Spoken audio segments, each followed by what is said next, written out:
We both watched the not just Rich Bisaccia's press conference, but Derek Carr's press conference on Wednesday.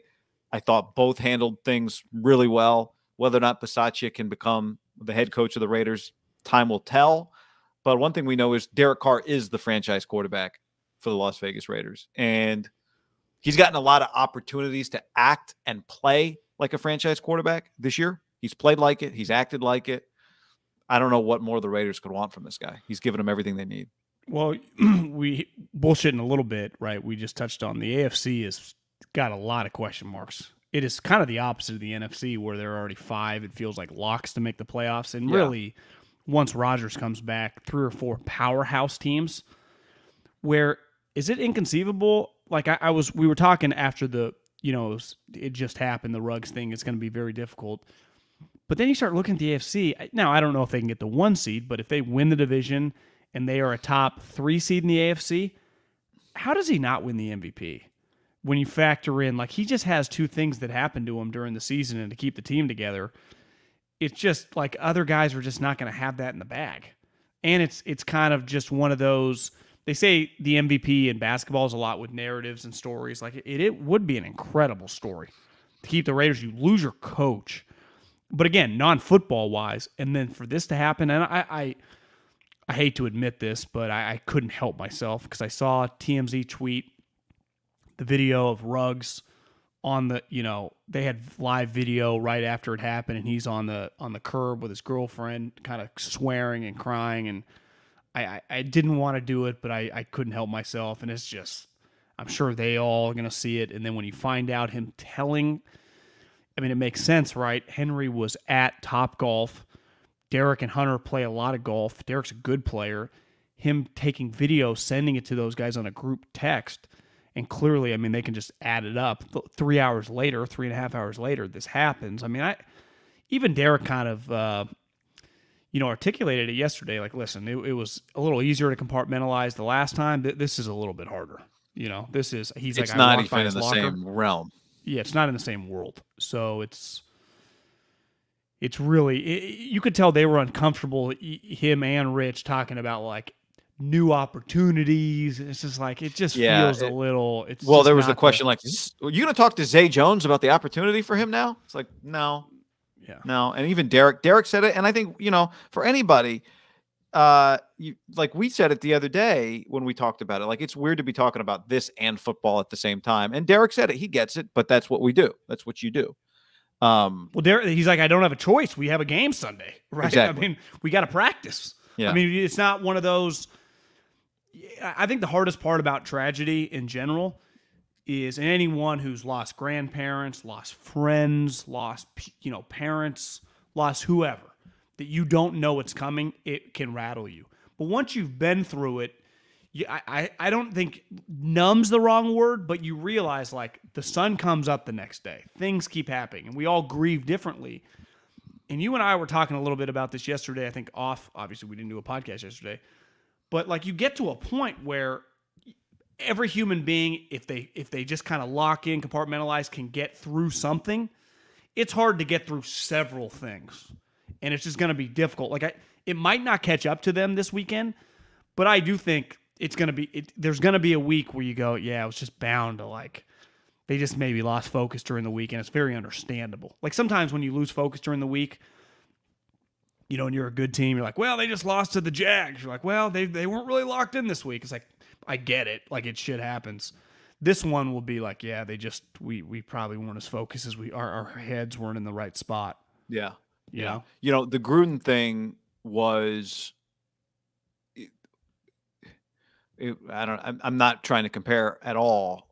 So I'll put it this way. The thing with football is you just, because the sport is, with anything you do, really, anything you do at a very, very high level requires 100% of your attention and your detail and your energy and your emotion.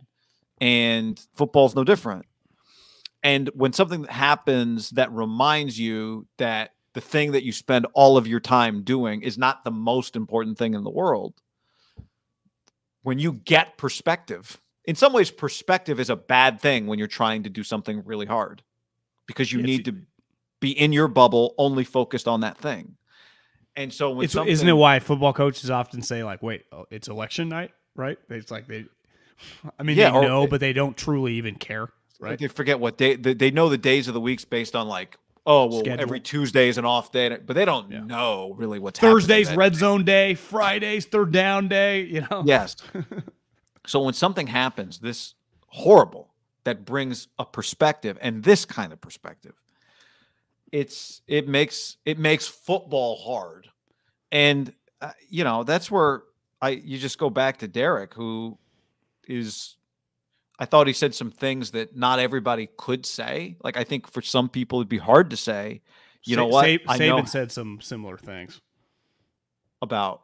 I think what you're going to say. Oh, sorry to cut you off. No. I wish I'd watched Saban, but just like not anybody can feel comfortable enough to say, you know what?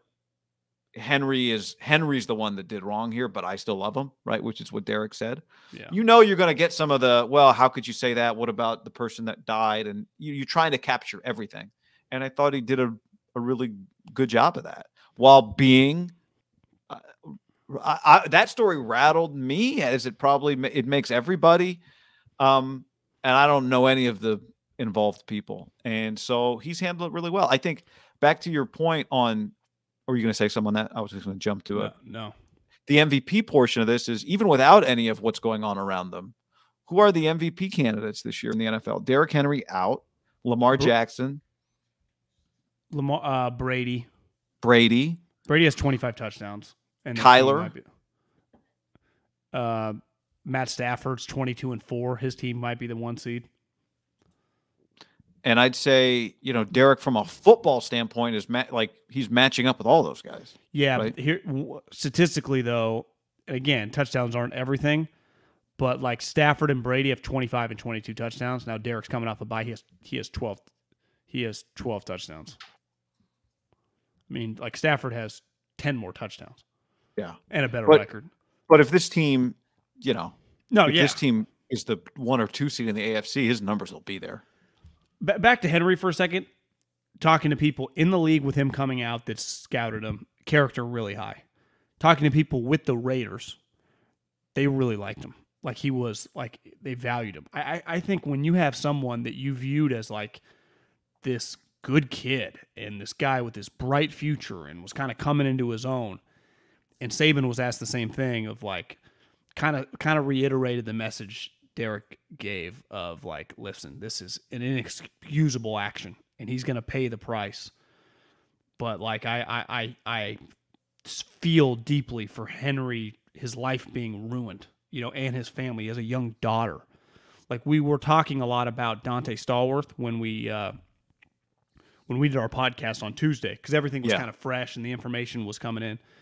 As the information came out, it shows there's nothing in common. Like Henry Ruggs is going to do 10, 15 years in prison. Like this guy's going maybe away more for a long yeah. I mean, because we're talking about multiple, like the Class B felony for the DUI, illegal firearm. I mean, there's so much death, shit. Right? It's just one thing. There's driving 156 miles an hour. The other thing is the video I clicked on that I'm not proud of is the visual in the background of the burning car and her being in there with her dog. Like there's you just don't come back. Stuck. It's over. Right. That detail. His life is over. People tried to get her out, but she was stuck. And this is self-inflicted, but it's just, if you know someone and you're close with them and you think they're a good person, and then they ruin their life, that gets back to what I was talking about. It just would rattle you. And Derek's not alone. I mean, there's got to be other guys in the wide receiver room, his coaches. I mean, it's just... So his stats, maybe back to the MVP conversation, don't have to be quite as close, but he's pretty far off. Like if he throws 30 touchdowns and some of the other guys have 50, but they go 12-5, like would that be enough? He might have to get a little higher. Probably not. Yeah. But I also think and they're probably a little more inclined to run it, even with the new offensive coordinator. I mean, their second best offensive player beside their quarterback, it's Waller and Jacobs. If Jacobs healthy and now that Drake looks good, you should run it. They don't have a great pass blocking offensive line, so I think it's a little easier to do that. They have a lot of tight ends. And now without Henry, maybe their passing game is just going to be a little like one thing Derek said. He's like, listen, he's like, I've never seen a guy practice harder than Zay Jones, but part of him practicing hard, Henry got every rep. Like he practiced like scout team and doing other stuff. Like Henry got the main reps, every single one of them, unless Henry got tired. So from a football standpoint, like there is just, a big drop off between Henry Ruggs and like if this doesn't happen, there's not a soul involved in football that would take Zay Jones over Henry Ruggs. Like there's a huge gap, right? Yeah. And that's no indication on like. Turns out Zay Jones like a solid backup. Rich was talking. He plays on special teams. I mean, Henry was a top. What do you say? Like immediate 3 deep threat in the league. Tyreek still won. He might be. Yeah, I mean, he'd become one of the top big play receivers in the NFL already this year, and probably could get better at it. I just listen to you talk. I think Derek Carr's having an MVP season, whether or not he wins an MVP. Right? If this team is somehow able to, what he's worth to that franchise. Yeah, I agree. When they come to him when they go to Mark Davis with the contract negotiation, it's going to be hard to argue on paper what Derek Carr is worth to the Las Vegas Raiders. This isn't the first. This is the most devastating in the line of things that he's had to deal with as the Raiders quarterback. It's different from all the other things. But the list of things that he's done as the Raiders quarterback and gotten better as a player, whatever it looks like this year, he's having an MVP level season for that franchise. Did you see him talk to like these little kids on their podcast that looked like he had them over to their house? I only saw it just as I just literally got retweeted in my timeline. Yeah, he reiterated like the kid asked him, you've said before you would only play for the Raiders. Are you really serious? He's like, I'm dead serious. I don't think he's joking. He's like, I've already made so much money. I'll just play golf. Like, I don't want to play anywhere else. Now, if push ever comes to shove, you actually have to make, like, you're going to retire from the NFL when you're playing really well. If whatever so-and-so team wants you that actually is pretty good. Like Sean Payton's on the phone with you. Like, Derek, I really believe in you. Or whatever the situation is. Right. We'll see. But, like, it does feel that he's entrenched himself enough where, one, how would they ever upgrade? And two, like, how would they want another guy that's just passionate about their brand? Like, it doesn't even... He is invaluable to them. An organization that doesn't have that many people that stand up for them. Right? And he's really invaluable. And if they don't hire Rich, he's really one of the, for some of these open jobs. Like the Broncos job's open. The Broncos job, prestige-wise, it's just they've been more consistent in our adult life than the Raiders, right? They have a lot of money. They're in theory stable, even though their owner, they got some issues there. But like they have no quarterback. There's no quarterback on the horizon. Joe Judge gets fired. It's like, well, there's no quarterbacks to draft.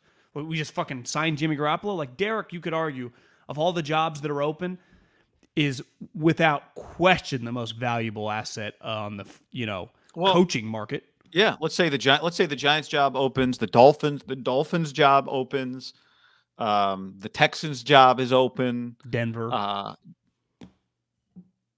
Is that what you said? Well, Fangio's gonna get fired, right? Yeah, Denver. Surely I'm missing somebody, but Zimmer, Cousins. You see that guy the other night? Yeah, could be. I did. Yeah, I mean, Derek makes the job more attractive. And it's when you don't have to worry about your best player. Not only is he not a negative, he is a positive. I don't know how you MVP. I threw some cash on him this weekend. -2. I got it -3. Okay. But it does feel, watching them talk, they're going to go out there early. I do think it's going to catch up. There's going to be a week where maybe you're confident and they just lay an egg. Like that is probably inevitable.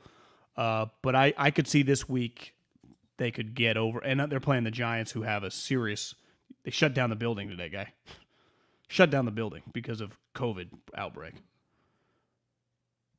So they got their own issues. And they got a bunch of injuries. Saquon's already been out because he's hurt /COVID. They got a lot of problems. Like, and the Raiders are off a bye. Yeah, they are playing a team that is just Waller's back, Jacobs back. What wasn't that one thing Rich said yesterday? Is like, we're completely healthy. Yeah, clean practice. That's right. And Can't. he's on top of it. Like I was impressed with him. Whatever. He's not trying to impress me, but Cam Worrell, our buddy who played in the league, tweeted at me or retweeted it and just said, special teams coaches don't get enough credit, don't get enough looks to be head coaches. And it's probably true, right? You've been around them, like they're different. They're creative people. They got some time, but they're passionate by and large. Yeah. Special teams coaches are pretty passionate guys, and they know their whole roster because they coach everybody. They have to know everybody who can help them. I don't know. I had nothing else to add to that other than I thought that was an interesting insight. A lot of times they don't have the headset, so they're hearing everything that's going on the sideline all game long. They're talking. They are on the sideline. They're always looking people in the eye, right? Yeah. And everything they do is high pressure because they only get a couple of shots a game to do their thing, right? You're the offensive coordinator. You're going to get, I don't know, 40 to 60, depending what league you're playing in. Chances to 90. I mean, UCLA ran 90 plays against Oregon. But you're a special teams guy. You get like a few shots a game. There's a lot of pressure on a special teams play. Yeah. Punts, kicks, returns. There's just